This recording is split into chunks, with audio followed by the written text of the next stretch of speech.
बिस्मिल्लाहिर्रहमानिर्रहीम। आज मैं पित्ते में बनने वाली पथरी पर डिस्कशन करूंगी। पित्ते में गॉल ब्लैडर में पथरी क्यों बनती है, इसकी असल वजह क्या है, और जब पथरी डायग्नोज होती है आप डॉक्टर के पास जाते हैं तो वो आपको ऑपरेशन रिकमेंड करते हैं, गॉल ब्लैडर को रिमूव कराने का मशवरा देते हैं। तो क्या गॉल ब्लैडर को रिमूव कराना चाहिए या नहीं कराना चाहिए? तो जब हमें पित्ते में पथरी बनने की वजह समझ आएगी तो हम फैसला कर सकेंगे कि गॉल ब्लैडर को रिमूव कराना ठीक होता है या नहीं होता।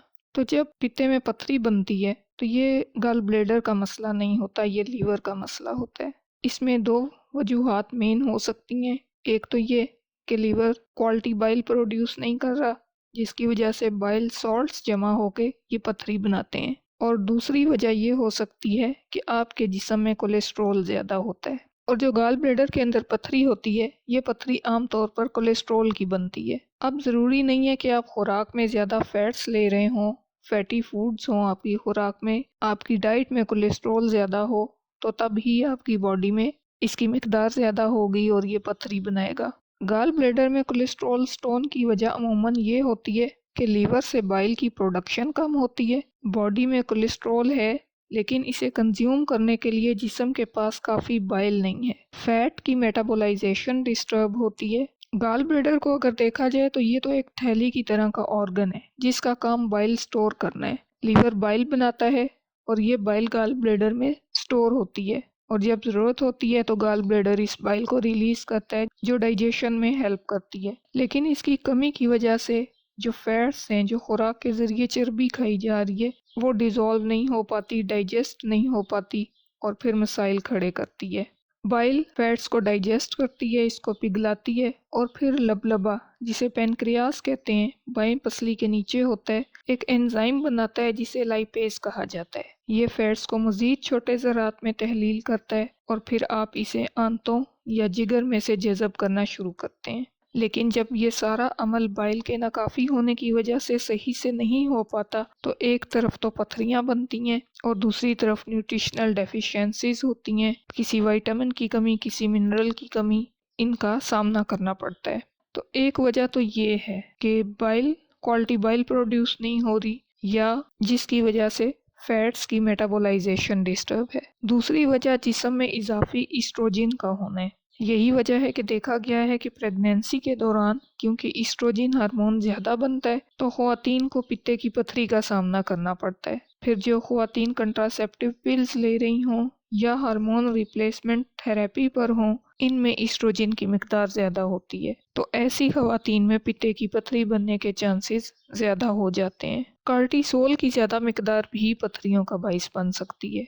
ये स्ट्रेस की वजह से या मंशियात के इस्तेमाल की वजह से या मखसूस किस्म की दवाइयाँ हैं जो कार्टिसोल का लेवल बढ़ाती हैं जिस्म के अंदर, तो जब इसका लेवल बढ़ जाता है तो बाइल की प्रोडक्शन पे फ़र्क पड़ता है और पथरियाँ बनने का बाइस बन सकता है। फिर ज़रूरत से ज़्यादा कार्ब्स का, शुगर का इस्तेमाल भी पथरी का सबब बन सकता है। ये ज़्यादा इंसुलिन बनाने का सबब बनता है जो बाइल रिजर्व्स को ख़त्म करती है, जिससे लीवर का फंक्शन डिस्टर्ब होता है और फिर पित्ते की पथरी का सबब बन सकता है। यही वजह है कि डायबिटीज़ के बहुत से मरीज़ों में पित्ते की पथरी और दीगर मसाइल पाए जाते हैं। अगर आपकी डाइट में काफ़ी फैट्स नहीं हैं, आप फैट बिल्कुल भी नहीं खाते, तो आप में बाइल कम बनेगी, क्योंकि फैट्स, खासकर सैचुरेटेड फैट्स, बाइल बनने के प्रोसेस को मुतहरिक करते हैं। अगर बाइल कम बनेगी तो फिर भी पथरी बन सकती है। तो डाइट में फैट्स का बिल्कुल इस्तेमाल ना करना भी पथरी बनने का सबब बन सकता है। फिर एक और वजह इसकी कब्ज़ हो सकती है। कब्ज़ भी बाइल की कम प्रोडक्शन का बाइस बनती है और जो फिर पथरी बनने का सबब बनता है।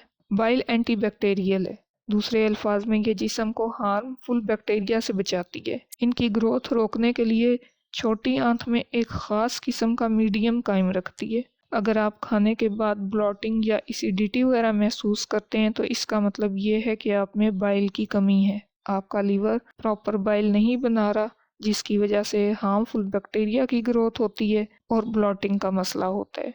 पेट फूला हुआ महसूस होता है, डाइजेशन का अमल मुतासिर होता है और पथरियाँ बनने का रिस्क बनता है। तो अब अगर पथरी बन गई है तो इसे कैसे डिसॉल्व कर सकते हैं, कैसे इसको तहलील किया जा सकता है? पित्ते को निकाल देना मसले का हल नहीं है। पित्ते को निकाल देंगे तो मसला तो अपनी जगह कायम है, لیور تو بائل پروڈیوس نہیں کر رہا یا کوالٹی بائل پروڈیوس نہیں کر رہا، کم بائل پروڈیوس ہو رہی ہے، تو مسئلہ تو وہیں کا وہیں ہے۔ اس کا حل پتے کو نکال دینا نہیں ہے بلکہ پتھری کو ڈیزولو کرنا ہے۔ تو آسان حل یہ ہے کہ اپنی خوراک کو درست کریں، ایسی خوراک کھائیں جس سے بائل کی مقدار بڑھے۔ کون سی خوراک کھانے سے بائل کی مقدار بڑھتی ہے، لیور کی صحت پہ اچھا اثر پڑتا ہے، ویڈیوز چینل پر موجود ہیں۔ ایسی خوراک کھائیں جس سے ایسٹروجن کی مقدار ریگولیٹ ہو، جس سے انسولین کی مقدار کنٹرول ہو۔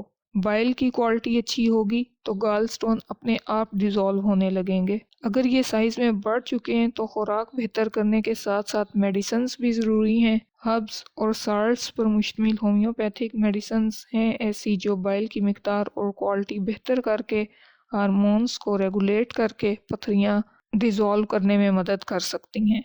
اللہ ہمارے لیے آسانی کرے اور ہمیں آسانیاں بانٹنے کی توفیق دے۔ اللہ حافظ۔